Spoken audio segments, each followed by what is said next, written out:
Let's pick up the campaign trail with JD Vance, also known as Shady Vance or JV Vance, like he's the junior varsity version of a real running mate at the end of the day. He had a couple of very interesting events, and what really stands out to me is that on a personality level, like JD Vance and I are the same age, plus or minus a few months, I think. And I just try to think, I know a lot of different people I grew up with, high school, etc. We're all basically this exact same age right now. The only, how can I even say this? The only people I know personally who are this uncharismatic seeming, man, it's just so hard to say this without sounding so offensive. There's like some explanation that sometimes is medical in nature. It just sounds so horrible to say. I guess what I'm trying to say is it's a personality that he seems to have that is really an edge case. It's a fringe personality of some way. To be this unappealing as a person, some traits of which sometimes connect to medical explanations, I don't believe they do with JD Vance. I think he's just really a horrible person, is what I'm trying to say. I hope I'm being kind of like sensitive and not offending anybody. He was asked in Shelby Township, Michigan, how exactly can you fake your race?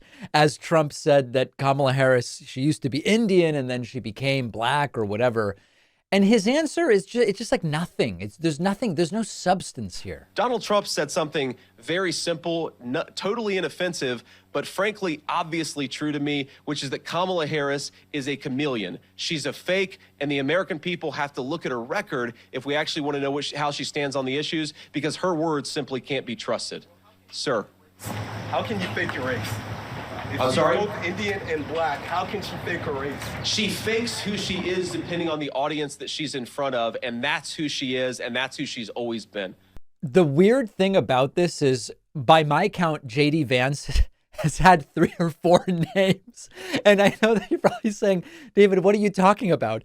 He's had multiple names, and even like look up how he ended up being called JD Vance. Like start there and then see if he's the guy to be criticizing Kamala Harris for crafting some kind of a public persona. And by the way, one other really funny thing, extraordinarily funny thing, there were other Republicans who said Nikki Haley hides who she is. She hides her ethnic origins, her national origins, because her real name is Nimrata, and she goes by Nikki because it sounds white and all.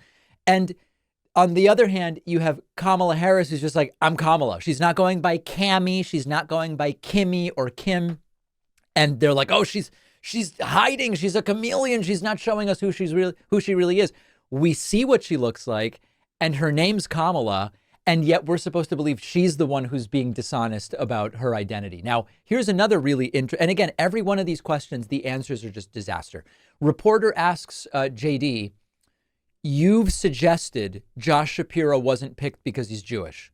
Do you have any evidence to support that? I don't think you'll be shocked by JD's answer. From NBC News, you have repeatedly suggested that the only reason Kamala Harris didn't pick Josh Shapiro to be her running mate is because of his Jewish faith. Do you have any evidence to support that assertion, that a person who's married to a Jewish man is somehow anti-Semitic or bowing to anti-Semites? Well, I reject the premise of the question. I did not say that was the only reason that Kamala Harris didn't choose Josh Shapiro. So you should, take a little less DNC talking points when you ask your questions and ask a real question. So, of course, what JD Vance does is he says, you are fake news because I didn't say it was the only reason. But the question still remains, fine. Do you have any evidence to support that one of many reasons why you claim Josh Shapiro wasn't picked? And of course, he doesn't. You might recall that at the abortive NABJ interview where Donald Trump claimed Kamala Harris became black, he was also asked a very straightforward question. Is JD Vance ready to be president on day one if something were to happen to you? And Trump responded by saying vice presidents don't matter. Not exactly a ringing endorsement of his running mate.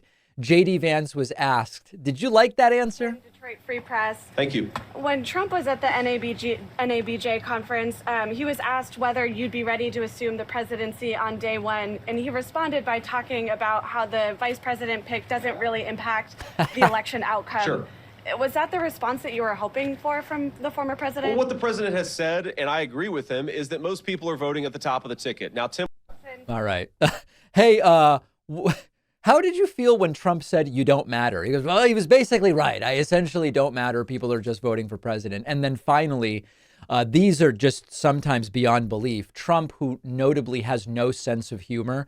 JD Vance says Trump has the best sense of humor of anyone he has ever met. And so, look, I think my message to the American people is very simple on this, that President Trump in particular has the best sense of humor of anybody I've ever seen in American politics. He loves to joke. He loves to tell, he loves to make fun of everybody that's out there. We know Trump likes to make fun of people, but it's malicious and it's nasty. I have never seen evidence that Trump has a sense of humor. I've never seen Trump understand a single joke or satire in a real, deep, substantive way. And everything about what JD Vance said here in Shelby Township, completely and totally backwards. Now, if you think he was uncharismatic here, just wait until I show you this next clip.